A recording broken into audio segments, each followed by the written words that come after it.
Je voudrais tout d'abord remercier la représentante spéciale, Madame Lalim, pour sa présentation, ainsi que la directrice exécutive adjointe du Programme alimentaire mondial et la directrice exécutive de l'ONUDC. Et je voudrais également saluer la présence parmi nous des ministres des Affaires étrangères d'Haïti et de République dominicaine, ainsi que de celle du représentant permanent du Canada. Chers collègues, il y a urgence en Haïti et la France est très préoccupée par l'escalade des violences des dernières semaines. Elle condamne les attaques contre les personnes, les blocages des routes et les pillages qui ont été commis dans l'ensemble du pays. Nous avons entendu les préoccupations des États de la région que nous partageons à l'occasion de la réunion du groupe consultatif ad hoc sur Haïti du Conseil économique et social des Nations Unies qui était présidé par le Premier ministre Justin Trudeau la semaine dernière. Les autorités haïtiennes doivent réagir et la communauté internationale se mobiliser davantage. Nous suivons de près la mise en œuvre de la résolution 2645 du 15 juillet 2022 qui rappelle clairement notre engagement collectif à accompagner Haïti vers la sortie de crise en définissant nos attentes et en mobilisant davantage les Nations Unies sur place. Je porterai pour ma part 3 messages simples. Premièrement, la France exhorte tous les acteurs politiques haïtiens à trouver un accord menant à l'organisation d'élections démocratiques lorsque les conditions sécuritaires seront réunies. Nous appelons la classe politique à faire preuve de responsabilité afin de renouer le dialogue, afin de sortir de l'impasse actuelle.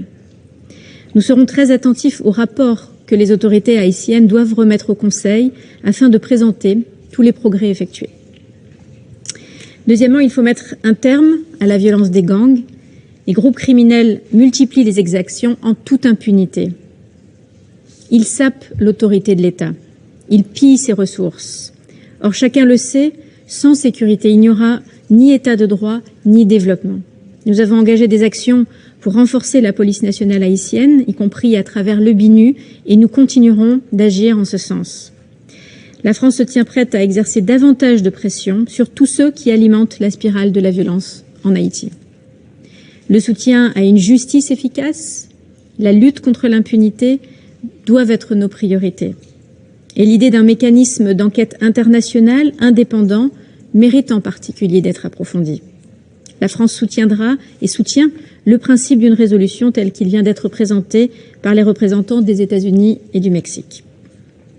Troisièmement, les violences de ces dernières semaines sont liées à la dégradation alarmante de la situation socio-économique et humanitaire. Comment peut-on espérer la stabilisation d'un pays dont près de la moitié de la population souffre désormais de la faim?